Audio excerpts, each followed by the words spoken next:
Got it. All right. We are ready to go and streaming live, baby. Live out of Miami, Fort Lauderdale. And now I guess Myrtle Beach, South There you go. Carolina. It's welcome to the Jersey Boys Sports Talk, brought to you by the Sportscast. If you haven't yet, please subscribe on all our channels. YouTube, Twitter, or X, Spotify, iTunes, and do you have podcasts? We're on iTunes podcasts and we're on Spotify podcasts. Go to Jersey Boy Sports Talk and please leave us a rating and a review. It'll help us out tremendously. Don't forget, if you like our show, smash the like button and subscribe to the Sportscast. You see all our shows, particularly the Jersey Boy Sportscast, which you're listening to live now. You can go back to past episodes, and we got a lot of new things coming. So we are streaming live on Facebook and YouTube every Thursday at 8 p.m. All right, let's get ready to rumble. Mr. Jones, you are in Myrtle Beach, huh? Yes. Awesome. And it's been nice all week, about 60 degrees. Right, got an ocean view over here. Crazy people out there walking around with winter coat, long pants on the beach. I'm not used to seeing that. That's a little different. That's funny. Myrtle Beach is nice, but it gets cold. I was there in December, man. We were golfing. It was cold. Yeah, it get cold. The wind. We'd like to welcome to our show, Papa Paul. Papa Paul got his own show. Big Dolphin fan. Tell us a little bit about your show and when they can find you. Every Wednesday, 8:45 p.m. And we talk what's going on with our team. And it's called the Dolphin. The WCFL Dolphins Talk.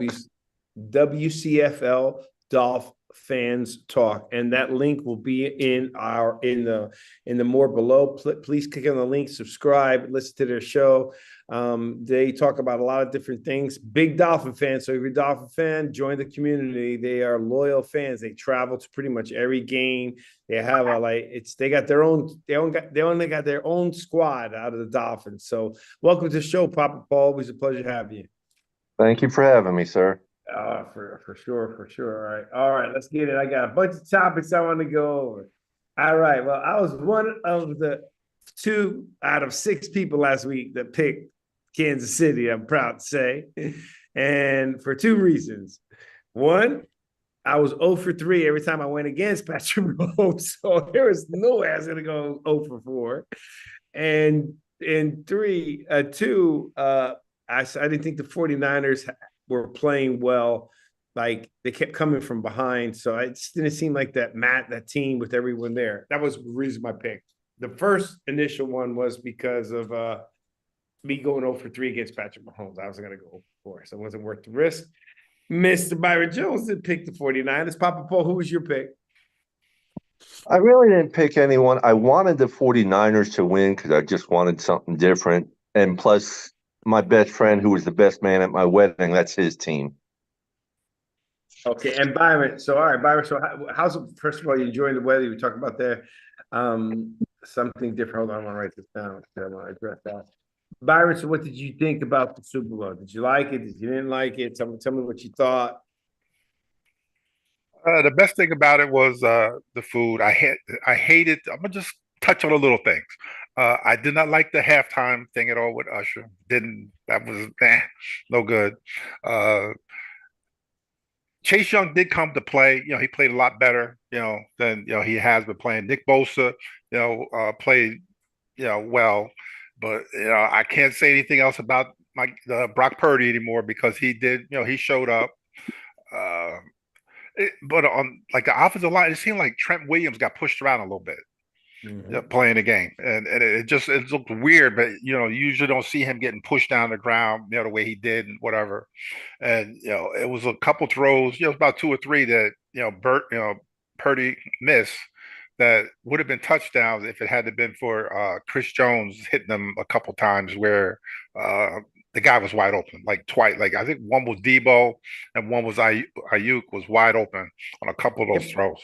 But wait, time out. But real quick, I want you to keep going. But they let Chris Jones come untouched. How do you let a guy that size, that great? He came through untouched, Byron.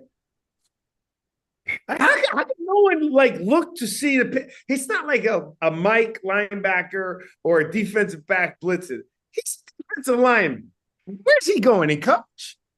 Well, think about this. He's probably the second best defensive lineman in all football, right behind Aaron Jones. I mean, Aaron Donald. He's that good.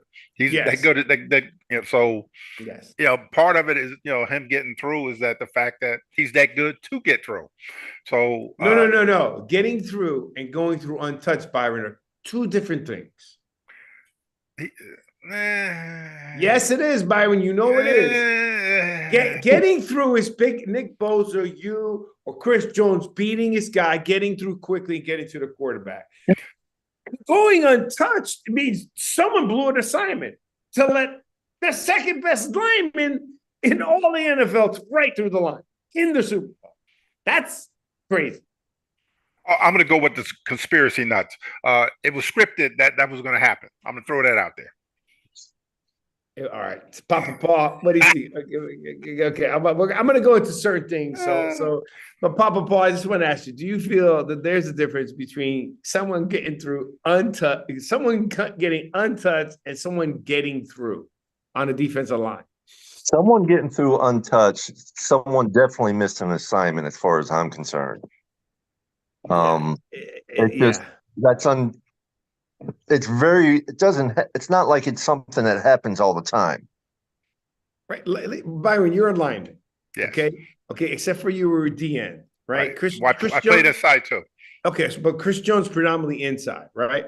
No, he plays both. He's inside and outside. They move him around. Okay. So, okay. Perfect. Thanks for clarifying that. So my question to you is there any circumstance that Chris Jones is going to drop back? No. Okay. But there are circumstances that some defensive linemen have been known to drop back into the wing back in the day. I don't know if they do that anymore. They still do. But not a Chris Jones play. No, he's not. He's always coming forward. Yeah, forward. So him being untouched, my point is like, that's assuming like, oh, he looks like he's going to drop back for the middle or a middle receiver. Chris Jones. So anyhow, I just wanted to get that out. Let's go over the topics. That was Purdy. I don't think Purdy missed. Chris Jones made the difference. No different than when Chris Jones hit who'd he hit? Remember, he hit someone and threw their ball off, right? Josh Allen. He got through. He hit it. He hit him enough where the ball was off. I mean, so that was getting through. The other one was just a flyby. I also want to throw another excuse out there. The fact that I forgot which one of the linemen would play with like ACL tear or something was wrong with this guy. Like Allegre, I think one of the either right tackle or the right guard was injured and played injured the whole game. So maybe that has something to do with it too. That he can't fly. I'm just throwing. I got to make excuses, bro. You're reaching. I got to reach. I got you. But you're reaching it. All right. So let me go into. I'm going to go into order some topics that came up, and I want to get you guys' opinion. Okay. So, the muff punt. Who's to blame on the muff punt? Well, you are a punt returner. You should know. I know who. Yeah, of course I was punt returner. I'm gonna tell you, but I'm gonna hear you guys. Remember this? Peter. Remember that? Mm-hmm. Did that guy do that? We ain't gonna know because we didn't get the audio or whatever. But that's what he's supposed to. When you hear Peter, you're gonna scatter like a bunch of roaches when you turn the lights off in the hood. That's what you're supposed to do. Yes, Papa Paul. That's one play I missed. I don't know how I missed it, but yeah, it might have been when I was walking home from my neighbors because we left there at halftime to come home and finish watching the game. All right. So what happened was the punt was made, right? And at first glance, it hit the ground and it looked like the punt return. And then it bounced right back up into his hand. No, and he tried to dive for the ball, right? You know what I mean? And what happened was after the replay, the punt returner did the right thing for that moment because it touched one of his own players in the heel. Now, the ultimate responsibility, and I'm going to give you two sides of the coin on this one, and Byron, The ultimate accountability on that is the punt return. Everybody is hitting someone and running in their lanes to go down, right? To try to form some type of wall to do whatever, right? So they're not looking at the ball. The only one who's looking at the ball, right, is either the speedy guys on the outside, but number one is the punt returner. He's got to look at the ball for multiple reasons. Do I fair catch it? Right? Do I let it drop? Is it a short? And I tell people to get away. I got to yell, Peter, Peter, Peter. That means, or dead, whatever signal you call, you're yelling it out to your team that it's a muffed punt. Get away, get away, get away. Right. So that is ultimately no confusion. That's the punt returner shot. My only question to you, Byron, is right. He owns it. But that guy who got hit was relatively super close to the ball. Like, what was he trying to do? Like, I don't understand. I mean, forming a wall, you're usually not that close. If you're that close, you might as well block. That's what it looked like. That's what it looked like he was trying to do. Like block somebody or get in the way or something. Yeah, but he got too close to the punt returner to try to do it from the side. I mean, I thought, it was a freak play. I think look, punt returner ultimate takes the responsibility on that. But I would like to look into the fact that guy who hit his foot, I don't think he was properly aligned. He was way too close to the punt. Yeah, but did the punt returner yell out? It did look like he did. The way, when you're looking at it, it did, because usually they scatter pretty quick once they hear it. And for some reason, it just didn't look like that to me that he said anything. Mm-hmm. And normally, at least when I did it, I also would steer away from the ball. You know what I mean? I would show my team I'm walking away from the ball. Go, ball. I try to steer them in a different direction, right? And that could be good, bad, or ugly, because if it hits him, I wouldn't have been there to jump on the ball like that guy tried to do. But I just felt that guy his own player was way too close to the ball. Like, what was his objective? Right? He had to see, he's got to watch what the punt returner is doing. But the punt returner's got to yell out. We don't know if that's the deal. And that was a turning point in that game. There's no doubt that was a turning point in that game. The next thing I want to talk about, Brock Purdy, Mr. Byron. This was for you. Did he prove anything? Yeah, he's a competent game manager. Oh, you're so bad. I'm still sticking with it. That's all you got? Yes, that's all I got. Papa Paul, give me some love here. Did Brock Purdy prove anything? I think he has. I mean, it's his second year, and he did quite well as far as I'm concerned. I mean, he succeeded in getting his team to the Super Bowl. Mm-hmm. He got his team to the Super Bowl because he's surrounded by A1 guys. Surrounded. All he has to do is not screw it up. That's all he has to do. Make a play. But I understand that, but there's a lot of quarterbacks that can't do that. Yeah, it's a whole bunch. No, but time out. There's a lot of quarterbacks that are better than Brock Purdy that screw up. Yeah. Josh Allen is a perfect example that screws up. Okay. Dak Prescott screws up. I mean, I can't put Brock in their league right now yet. No matter what, even if he's a Cowboy or not, you got Brock. Think about how many quarterbacks did you pick over Brock Purdy, even though he took him to the Super Bowl, that right now say, hey, man, he's still got to prove himself. These guys are better, right? But he's playing great football. But Josh Allen screws up. Patrick Mahomes had a terrible year turning the ball over, throwing interceptions. He did. Terrible year. I could keep going. I mean, Aaron Rodgers, Brett Favre was known to throw. I mean, he can go. This could go right down the league. Go right down the league, and you can see how many screw ups they make. Right, turnovers or just doing this stuff. Look at Lamar Jackson, the MVP. Yeah, we don't talk about him. He decided not to run. So right. I mean, so look. For me, I'm gonna give you the stats. All right. So let's go player stats. Brock Purdy went 23 of 38 for 255 yards, 1 TD, and 0 interceptions. It's pretty good, man. Game manager. That's pretty good. Okay. Mahomes went 34-46 for 333 yards, 2 TDs, 1 interception. Don't forget the rushing yards. 66. He accounted for over 400 yards. There you go. Over 400 yards. All He, right. he also got sacked, what, 6, 7 times? I'm going to tell you that in a second. Look at Christian McCaffrey had 80 yards. They didn't give him the ball enough. They started throwing way too much. I wonder why. Well, why? Are you going to blame the lineman you just mentioned? No, I'm saying the Kansas City defense is a lot better than they get credit for. They're pretty good. Yeah, but I mean, at the end of the day, I would have put the ball in my best player's hands, right? The guy who was I would have put it in Christian McCaffrey's hands because he was getting 4 or 5 yards a clip. You know what I mean? Mm-hmm. Get him the ball. He's the best player on that team. He is the best player, right? And then Debo, and then you got Brock Purdy. But I'm just saying to you that you had to do something, right? In the game, and look, and back to Brock Purdy, he brought him back twice to at least take the lead. There was how many lead changes?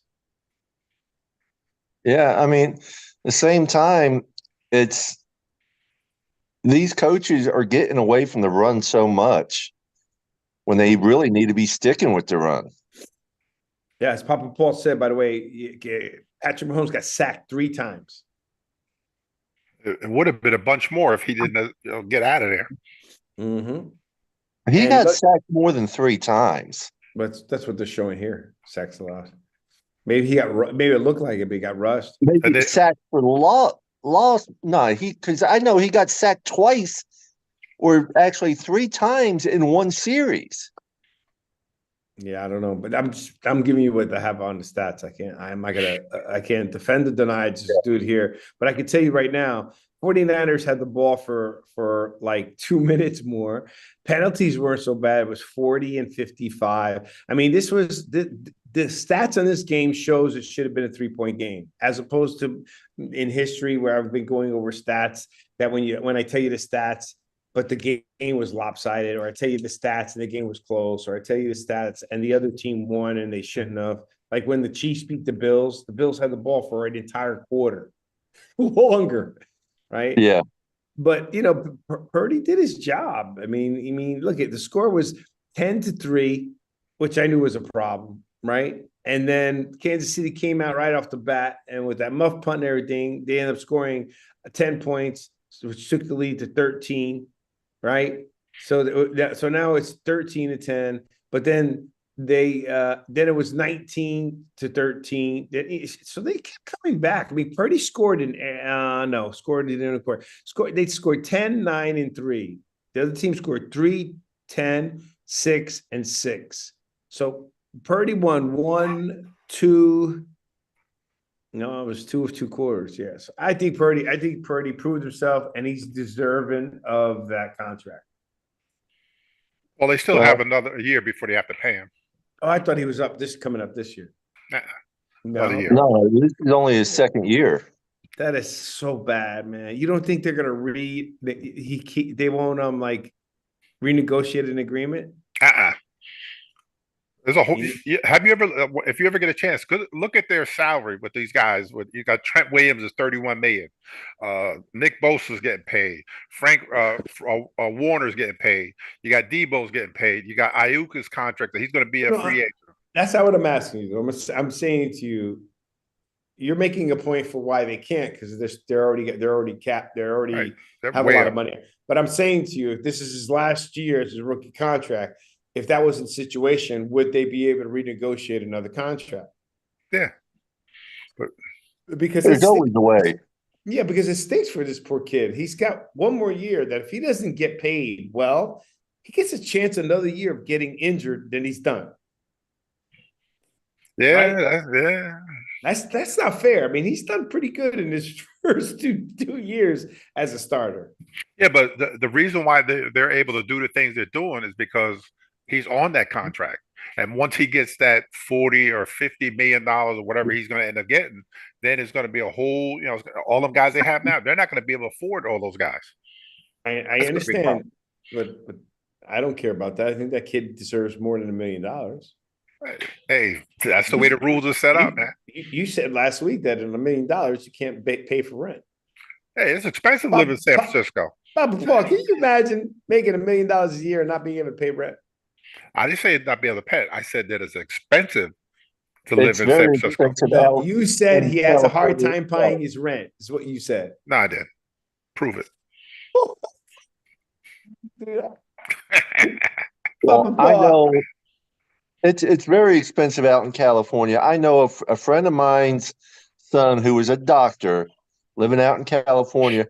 He was happy to find a 900 square foot house for 700,000. Yeah, but that's buying. I'm not saying. I said rent. There's a huge difference. Rent is just as bad. My son, who's in the army, was out there for 3.5 years, and he had to pay. His rent was $3,500 a month for a 2 bedroom. Okay, beautiful. Do you understand? I love numbers. Damn. 3,500 a month is 35,000 plus another seven is $42,000. $42,000 of $1 million is 4% of Whoa, your whoa, whoa. income. Take that. Your housing expense should be 30%. This was not in San Fran. This was a condo unit in Monterey. I'm gonna leave it alone. Don't forget, San Francisco is empty. Everyone's left. Major hotels are shut down. They left. The crime rates through the roof. Don't forget that the 900,000 is not really 900,000. It's half of that after taxes. You know that. Come on, come on. Okay, Admit it. 500,000. He's still paying at his rate 40,000. 10% is 40,000. It's 50,000. 20% is $100,000. That's $10,000 a month. If you tell me you can't get an Airbnb for less than $10,000 a month for a year, something's wrong with you. Maybe he's taking care of the people in his family. Who knows? That's a different problem. Someone's come to see me. I help him with some wealth management. Here we go. All right, but anyhow, I think Brock Purdy deserves a contract. I think he did well. I think he wasn't the reason they lost the game. You know the reason they lost the game? We didn't. Let's touch on this for a second. Yeah. Drake Greenlaw, the linebacker, that tore his Achilles when he went to run on the field, because he was playing lights out. When he was in there. Dude, he just stepped on the field. Yeah. Oh, we go hey, at least it's not Giant Stadium. You can't blame it on Giant Stadium. Exactly. They blame it on us. Exactly. So you think that was a conspiracy also? No. I'm just saying that the way he was playing, that it would have been a little bit different. They wouldn't have been able to do the things the Chiefs were doing, because this guy was playing lights out. No, I mean, he's a beast, and to lose him, as soon as they did, that was big. And in the way he did, just running on the field. Like, I couldn't believe he got hurt. Like what happened? They trip on a bug or something? Like how? No, he was standing. He was standing on the sideline. You get ready to, play defense. Get ready. He's hopping up. Whatever. He made it maybe 5 steps, and next you know, boop, right in the ground. Yeah, something was wrong with that beforehand, because he really didn't do any major action to do that. Man, he must have had an injury there, not knowing. Yeah, it could have been. So it was getting ready to stretch or tear, whatever happened. Yeah. And so Papa Paul, did you see that? He just stepped on the field and he tore his Achilles. Yeah. That's terrible. Worst time. And he was playing it really, really well. All right. Niners running the ball. CMC. I think I said he ran for 80 yards, but there was a time they threw the ball 7 times in a row. And I'm sorry. I just think that when it's a close game, they want the ball in Patrick Mahomes' hands. When it's a close game, you want the ball in Christian McCaffrey's hands. I would have rolled the dice there. Thoughts, Papa Paul? I do too. I love McCaffrey. He's a beast for his size. And he made the yardage when he needed it. And Byron? What happened? Okay. All right. You got Christian McCaffrey. Okay. What happened to George Kittle? He was a non-factor. Oh my God, he got nothing. They were all over. Deebo Samuels, after he pulled a hammy or whatever happened to him, he was nothing. Ayuk was 8 nothing. yards. Yeah, IU, the wide receiver, nothing. The only guy that really played, lights out was Jennings. I think he's like the third or fourth receiver, and if they had won the game, he probably would have ended up getting the MVP, as well as he's playing. But their main guys did not play that well. Kittle had 2 catches for 4 yards. Yeah, McCaffrey was averaging 3.6 a carry, though, Byron. which is not much. 3.6? Yeah, that's not that much. Okay, 3.6 and 3.6? No. It's 7 yards. You're 3rd and 2. Yeah, but how many big runs did he have that jacked it up? If he had a big run, which he did, a couple of them, but no, he was the only one that came to play. Yeah, I would have given the ball more. Papa Paul, what were you gonna say? I'm gonna say, you look at Travis Kelce until they started throwing to him, he did nothing through the whole game, really. It was the last quarter that Kelce did anything. Mm-hmm. Exactly. But he did big things. He did big things, man. There was no confusion. It's just like our team. The coach doesn't utilize. They didn't utilize the tight ends in the Super Bowl like they should have on either side of the ball. And by the way, they mentioned that both teams were playing to protect against the tight ends. Like they were trying to hold Kelce down as they were in the first half, and they were trying to look out for Kittle. I think they should have tried to get Kittle in. You can't have a guy like Kittle get only two receptions. I mean, I don't know what was going through Shanahan's mind. I don't know. I think I got some more decisions I want to talk about. I don't know what was going through his mind. I think, in my opinion, in the playoffs, these teams, Papa Paul, I think I was on your show when we were talking about, or you were on one of our shows. I had mentioned there's only one team that I think that could turn it on in the playoffs, and that's if they turn it on, is the Chiefs, for 2 reasons. Their defense is still playing lights out, and you got Patrick Mahomes.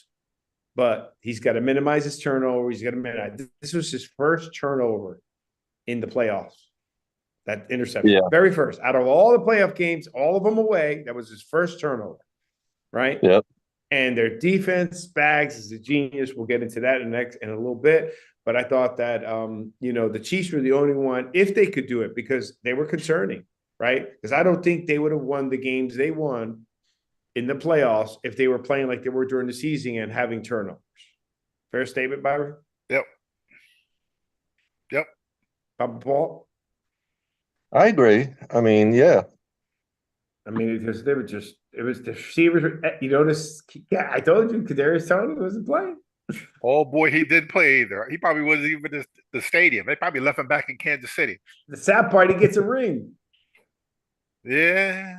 He gets 2 rings. Yeah. All the trouble that guy has, he's going to go down in history with 2 Super Bowl rings, and guys who've been there their entire careers.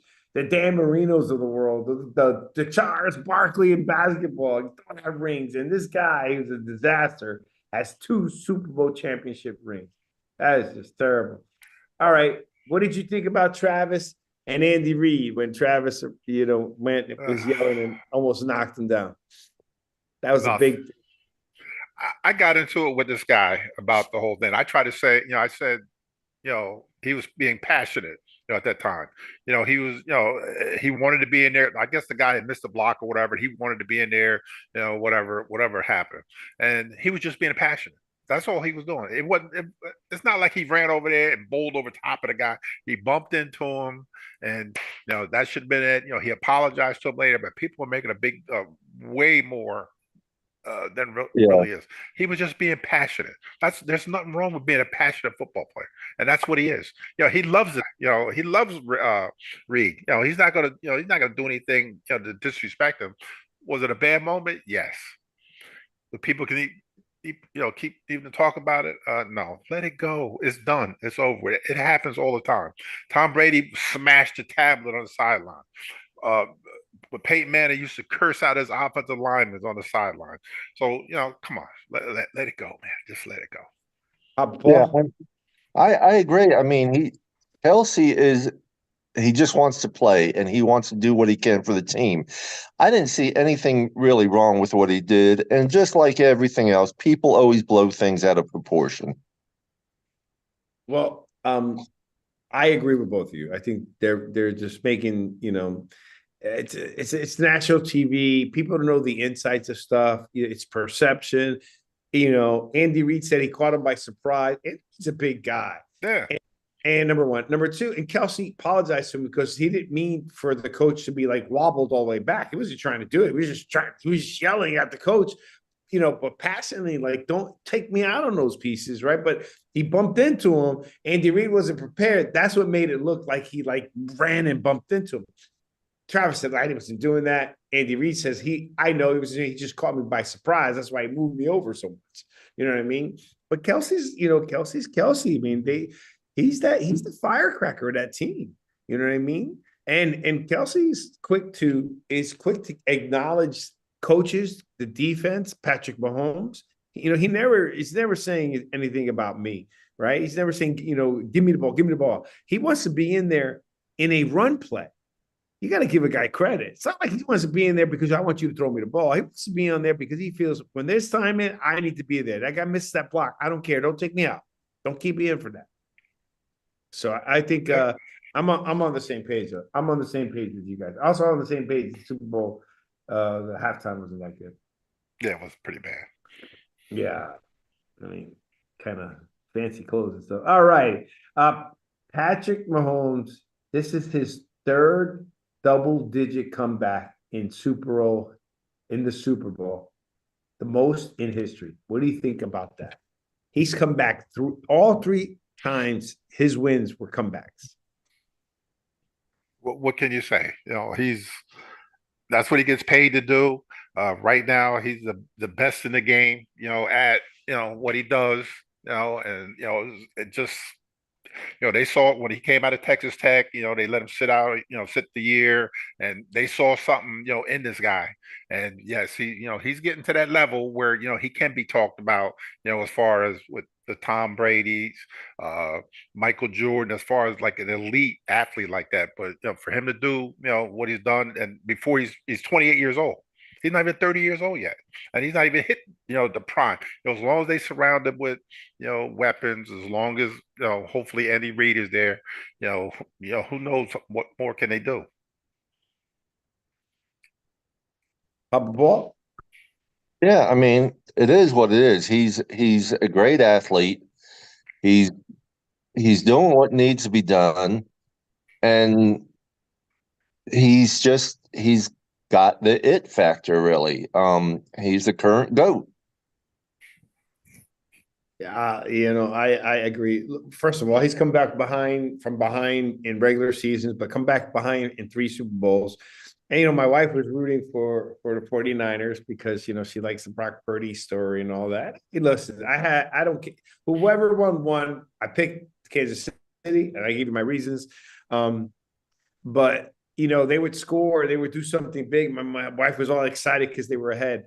And she's not a big into the NFL, into football. And I'm like, this is a problem. She goes, why is it a problem? He goes, it's too close of a game for Patrick Mahomes. You can't you two things.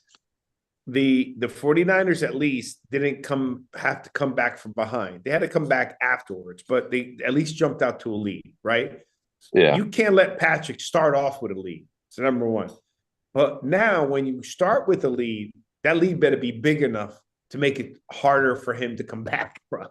You know what I mean? It's a no-win situation. You have to either just explode on them. You cannot keep him in the game. Because, like they said, a lot of the commentators and analysts were saying, lights just turned on in the second half. And he became Patrick Mahomes, knowing when he was going to do it, knew the call he was going to make, and he goes, "If they make this, I'm taking off." He knew beforehand, if they move, this one person moves this way, I'm taking off for the run. Okay, he's super, super smart. I think his IQ is super high, and he's gifted with his size and his athleticism. Byron? Yes, he is. he's that guy. Right? Like I said before, he is that guy right now. And as long as they, like I said before, give him the weapons, as long as he doesn't get injured, knock on wood, he never, he doesn't get injured, while he's playing. The sky's the limit. Maybe he might reach, Tom Brady with 7. But who knows? That's a lot of Super Bowls. I mean, he's got that. He knows how to read the defense extremely well. A lot better than most any other quarterback out there, really. He sees what's happening before it's actually happening. And he does what he needs to do, plain and simple. My favorite part of the Super Bowl really was the second and third quarter, because those are the 2 quarters I won in my squares. Mine was all the game because, look, me, Byron. A lot of people didn't like the first half. I liked the first half because it was a defensive game, and then I also liked the first half because those D-backs for Kansas City were on fire. They were playing the perfect everything you want out of defensive back. Turn your head around, get your hand up in the sky. You know how little we see that in the NFL? I don't understand. It's second nature. You're there. The guy's eyes are this big when a ball's coming to him. Yes or no? His eyes get really wide. There's no confusion. Huge. That ball, his hands are going up. You're taught, turn your head and put your hands where his hands are. That's where the ball's going. He's putting his hands where the ball is. Yep. So put your hands up, and they just turned around, swiped it away. Those are my beauty parts of the game, right? When I see the defensive back just perfectly play, because once you turn your head, you're a receiver now. You have just as right access to that ball that receiver does. So all the pulling and tugging, it could go either way. But if you're going for the ball, you're in good shape. I thought that, the defense for Kansas City, in my opinion, they were the MVP, right? I mean, obviously Patrick Mahomes does what he does, but, you're in that game because of the defense. Yep. You know what I mean? Oh, yeah. Yeah, most definitely. It was actually, as I said on my show last night, this was probably the best Super Bowl I've seen in a long time, really, because it was a battle throughout the whole game. The whole game was just one big battle. Both sides, they fought tooth and nail, and they were out there to play. It wasn't no whining, crying like you see in other times. We won't talk about who or anything, but it was probably the best Super Bowl I've seen in a long time. I think it was evenly matched. It was 2 teams that played. It could have been anybody's game. Okay. And I thought it was a good Super Bowl. I really would. And that Super Bowl to go into overtime, was that the second Super Bowl ever to go into overtime? Yeah. Well, it didn't help that the 49ers missed the field goal, and then the one got blocked or whatever happened. And that didn't help. That's 4 points right there, with the whole that could have changed the game. But yeah, it was it was exciting, going into overtime, like that. But I think they need to know the rules too as far as overtime, because they screwed themselves with that. Yeah, but that's a coach's problem, because the Kansas City Chiefs, they knew. They said that they practiced that all year. All year they know. Going into the Super Bowl, if it goes into overtime, they practice that. There were so many 49ers saying they didn't understand the rules of the game. Yep. Of overtime. And whose fault it is again? Let me hear that again. That's the coach's fault. There you go. That is your job is to prepare your players to put them in a position to win. That's your job. Now, whether they get themselves in that position, whether they move to that position, do they do it? That's a different ballgame. Well, your job is to prepare them for everything that can happen in the game, especially rules, like asking the referee if I'm offsides. Yeah, we've been through that one. Okay, like knowing the overtime rules, which is we're going to get into next, but let's get into Spags, a little bit about Spags. He is And you know we love some Spags. He's got some 2 Super Bowls with the Giants. Spags is the only defensive coordinator in history to win 4 Super Bowls as the defensive. Yes, that's a fact. That is incredible.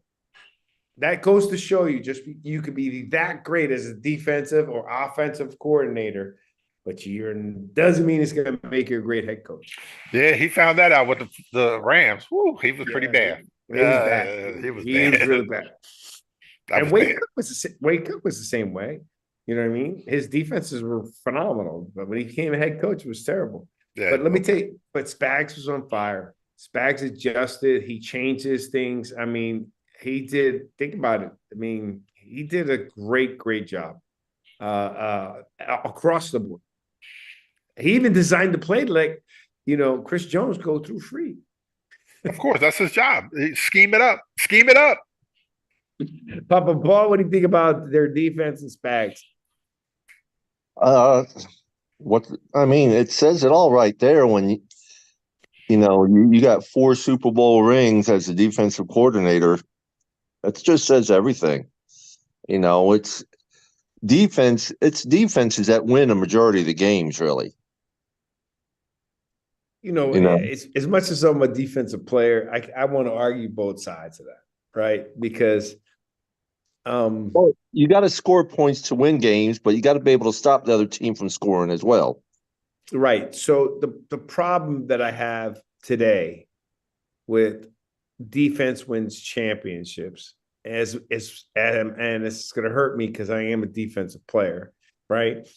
Is I think it's situational, right? Because they were talking about Spags' number one job was I got to get the ball back with enough time for Patrick Mahomes because they were losing.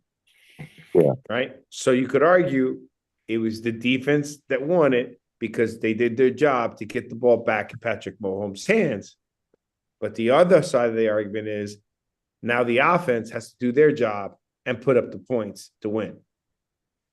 Well, in that case, I agree with you there. Patrick Mahomes, when you look at the way he plays, he reminds me of Marino in a lot of ways. Marino was a fourth quarter king. So, and Patrick Mahomes does a lot of fourth quarter comebacks. Well, I'm not specific, player specific. I'm talking about defense wins championships. I think there are cases where, yes, this is where your defense now wins the championship. You cannot let them come down and score, right? But if it's 3 points, a little different now because these guys are kicking 60 and 70-yard field goals. I think that's kind of crazy. But if a team has to come down and score 6 points to win, right? That's where the defense can win the championship. But if the game is like the game when the Dolphins were 70 points ahead, I mean, there's nothing your defense is going to do to win that game right now, right? And even at the end of the Super Bowl, there was nothing that defense could do other than you got to stop them. But if you stop them, that doesn't win it, right? Yeah. So I just think it can go. I think you need both sides at certain times of the game to make a big difference. Yeah, but you had like Spags, like he schemed up a lot of the things where they took away Kittle. The DBs took away the receivers, which are a big part of the offense. And pretty much it was like, well, here we're gonna let Christian McCaffrey beat us. And it was a lot of times when they would rush and they would have, the linebacker, one linebacker on either side of the ball. So, and it depended on which way, McCaffrey went. So if he went to the right, that linebacker took him and the other one stayed on the left side. Or vice versa. If McCaffrey went that way, that linebacker took him. And then the other guy, because they didn't want Brock Purdy to beat him with his legs either, because he can run a little bit. And the way they schemed it up is that he couldn't take off the opposite way that McCaffrey was going. And they did that the whole game. Mm-hmm. No, I agree. And I think it goes back to Shanahan, too. It wasn't like, he wasn't calling plays to give Brock Purdy a chance to use his legs either. So all right. So Spags, I think he's definitely gonna be a Hall of Famer. Okay. Assistant coach. I don't know. Are they in the assistant coaches of the Hall of Fame? I don't think so. They don't put DCs, D coordinators in. Uh-uh. That's that's terrible. All right, so then the Niners. Okay, they said this is the biggest mistake Shannon make. The Niners decision to take the ball first. What would you have done? Kicked off to them. And first. Okay, hold on. I'm going to come back to you, and then I'm going to come back. Why, Papa Paul? What would you have done? I don't see a problem with them receiving. Okay, I would have kicked off. I would not have taken the ball. Okay, I see both sides of it, but receiving, to me, when you're receiving, you make that first score, you're forcing the other team on what they have to do. Okay, so all right, well, I'm gonna let you go now. Give me your defense for taking the ball. Yeah, is what that you score you score first. Yeah, you score 3 points. So what? You're forcing the other team. You score first. You're forcing the other team that they gotta at least tie you, if not make that touchdown to win it. Mm-hmm. Okay. All right. I get it. And that was probably Shanahan's thinking. I think the guys also blamed the fact they didn't know the rules, but okay. Yeah, and I understand that. And like I said, I see both sides of what you did, kicking or receiving. All right. Byron, why would you have kicked off? I only see one side, so I don't see two sides. Because that sets the tone. Then the other team, you're dictating what they're going to have to do. They're going to have to go down and score. Whatever. You go down and score, kick a field goal or whatever, then they have to do the same thing. So you're dictating to them. The other thing was that the defense from Kansas City was dog tired. They were tired, big time. And maybe he figured, all right, these guys are tired, and let's hurry up, let's get them back out on defense. Stop. Stick with one argument. Stop going back and forth.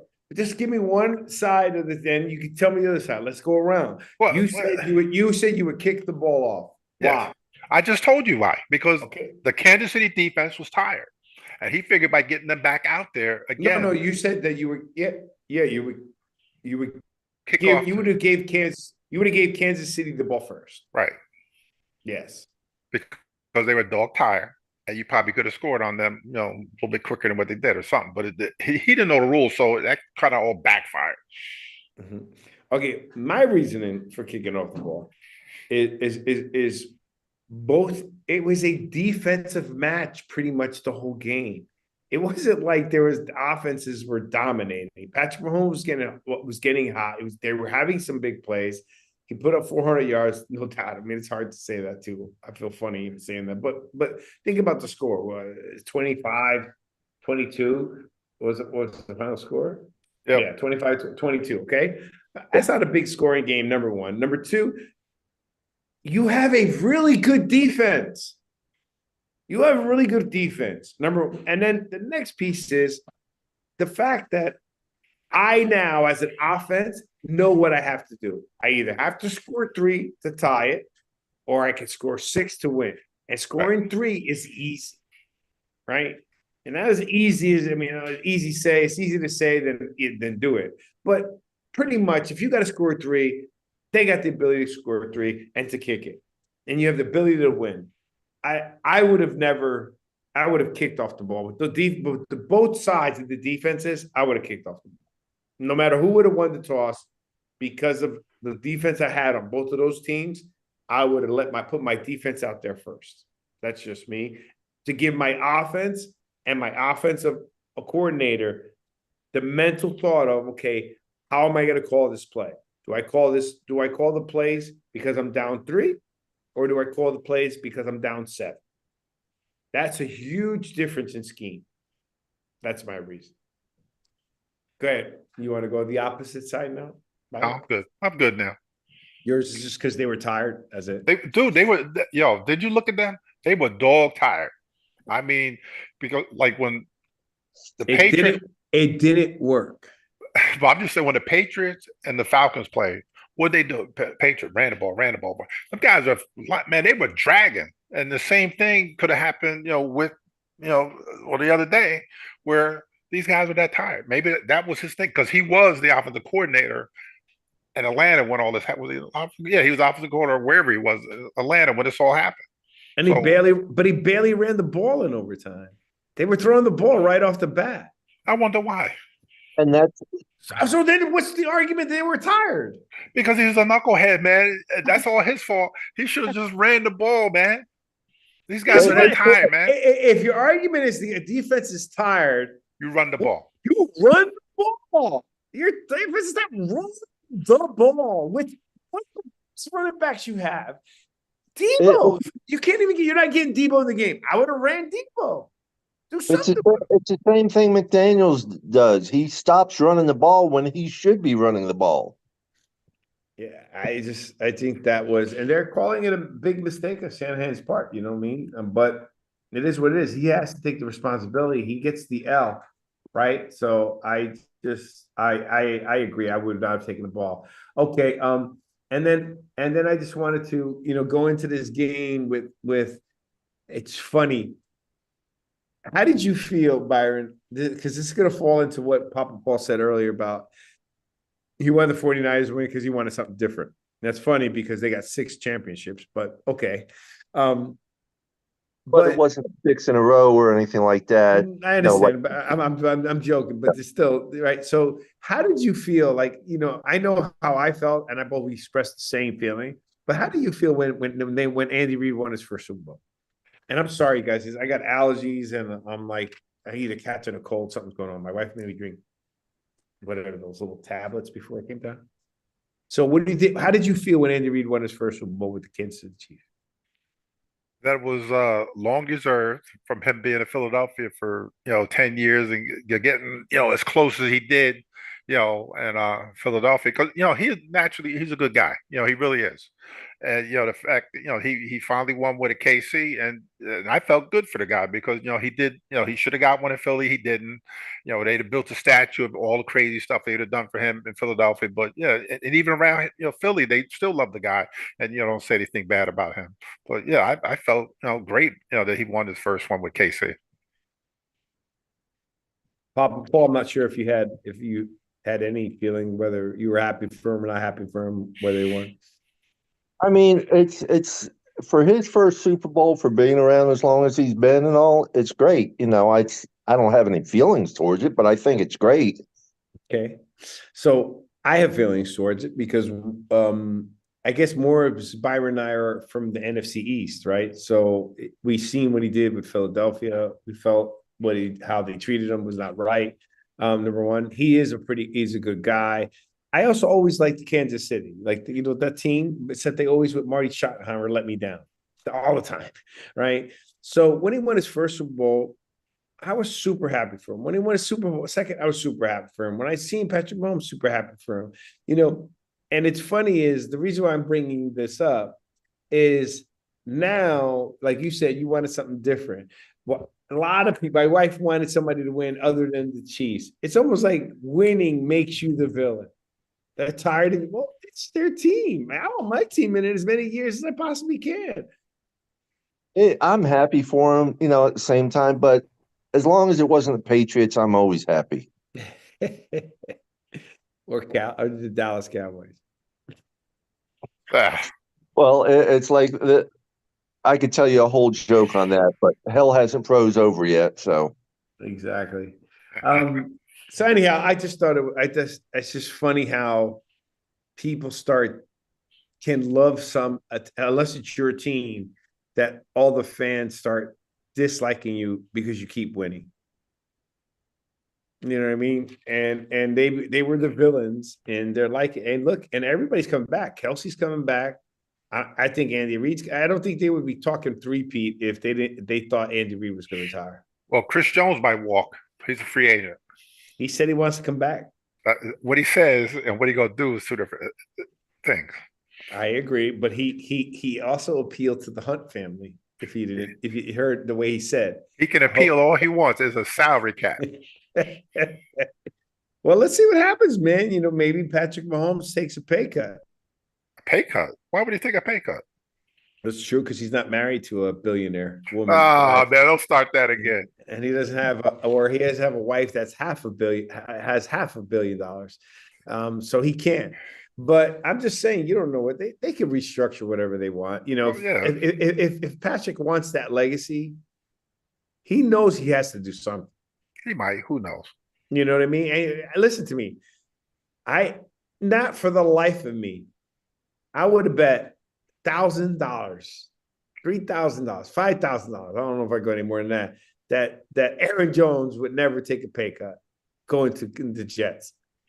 Because just the way he was with Green Bay. He hated Green Bay. And look what he did. Yeah. Oh, right? don't forget the other monkey in the room. Steve Wilkes, the DC for 49ers, got fired. Yeah. Oh, he didn't do anything wrong. I guess he did if he got fired 3 days later. Yeah, that's a scapegoat, man. He couldn't do anything against that. I mean, there was nothing. What could he do? He lost by 3 points. You messed up on specialty teams twice or 3 times, right? You said wasn't there? He missed there was a missed field goal. It was a block field goal and a muffed punt. Yes. Yeah, that's not defense. No, I mean, it was definitely just a scapegoat, honestly, the way I see it, because the man did nothing wrong. It was his first year as DC, and he did a great job. If anything, he did everything right. They contained Patrick Mahomes, but I never saw such a Chase Young stood it up. The way they were explaining the way Bosa, you know this better than anyone, but the way Bosa was going up the field, they didn't want Patrick to get outside. Yep. Right? He was playing perfect the way they were supposed to. I mean, even the announcers, the commentators was like, look, guys, you can't blame Steve Wilkes. You can't. It's like blaming the coach because Michael Jordan's putting up points. He's going to get his.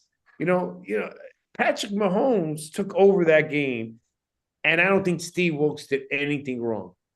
The specialty teams killed that game. I gave you 4 points. 4 points. I gave you 3 areas of where no, it's more than 4 points. I said they missed a field goal. That was 3. And then the extra point, 4. Right. And the muff punt, Kansas City scored 7. Right. Okay. So that's 11 points. Yeah, something like that. Right. Well, no. It's wrong. They lost the opportunity to score 4, and they gave up 7. So they're a -3 on specialty teams. What did they lose the game by? 3. Exactly. Okay. So, I mean, that's terrible. Steve Wilkes, tell him come to Giants. I don't care. We already got a defensive coordinator. We're good. No, shoot. I take Steve. I too well. I didn't know he got fired. Yeah, he got fired. Oh, yeah. We talked about it last night, and someone asked the question did we make a decision on our defensive coordinator too soon? And I mean, my answer to that was no one would have thought he would have been fired with what he did. When did he get fired? Today, Byron? No, Tuesday, I think it was. A couple days ago. I got to get caught. I've been so busy. I got to get caught up because I want to hear what the announcers are saying, because the announcers on Monday in every show, every one of them was like, there's no way you could blame Steve Wilkes on that. You can't stop a guy like Patrick. Like he's in the league by himself out of all the quarterbacks. In fact, I was just listening today, they keep mentioning him in the same breath of Josh Allen, and they lump all these quarterbacks together. The quarterback from Burrows, they're lumping all these together, and they're saying that now there's a time right now that you can't. It's like Patrick and everybody else. Yep. I kind of agree with it. I'm not a fan of Mahomes. I like his play, but I'm not a fan of some of his crybaby attitudes and his flopping around on the ground, looking for a penalty call. But he's a great quarterback, and he is better than everybody else out there right now. Mm-hmm. So I guess if we're going to agree on that, man, that's kind of hard to lose. Fire a defensive coordinator. I don't understand the logic of firing a defensive coordinator who held a guy that great by 3 points, right? When your specialty teams ruined it, right? They're blaming the head coach for taking the ball early. I mean, they talked about everybody else except for the defensive coordinator, and he gets fired. And he loses against 3 games against a quarterback we're talking about that's above everybody else, with a quarterback that's making $1 million a year.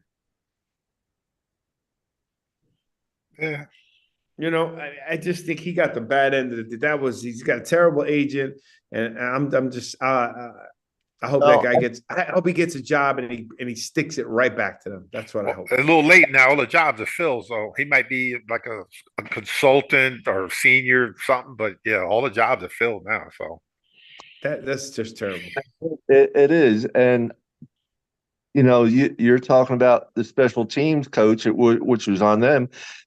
I have the same question for our team. Why the hell do we still have our special teams coach when the past three years our special teams have been one of the worst? But yet they're coaching for us. maybe McDaniels likes the guy. Or Ross. Yeah, probably Ross. It's usually Ross. All right. Well, we're going to wrap up this show. This was good. I thought it was a great Super Bowl. My wife made some good food. I was happy, but then I went on a binge, so I'm trying to lose weight. I got a wedding coming up.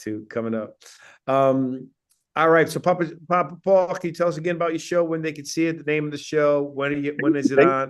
8:45 Wednesday nights, 8:45 p.m. WCFL Dolphins Talk. Awesome. YouTube, Facebook, and Twitter or X now. Excellent. And real quick, I want to tell you about a guy. He's a high school kid here in Tampa. He plays for Tampa Catholic. He is signed with the Oklahoma Sooners. He's on his senior year. He just signed with them last month or in December. You got to keep an eye out for him. Eddie Pierre-Louis. 335 pounds. Left tackle. And he also runs track, 100-meter dash in a sub-13. Damn. 335 pounds running at that speed. Wow. I tell you what, you look him up and you look at the videos and you can tell me what you think at another show. Man, okay, that sounds good. All right, well, God bless, gentlemen. Thank you, Papa Paul, for joining our show. You're always welcome here. Mr. Jones, enjoy Myrtle Beach. It's beautiful over there, you and your wife. And you guys have a good night. Don't forget, again, to subscribe. If you like our show, smash the like button, leave a review, leave a rating. Join us every week at 8 p.m. on Thursday. The Jersey Boys Sports Talk is signing out. God bless. Have a nice night, Byron and Jones family. God bless. Bye.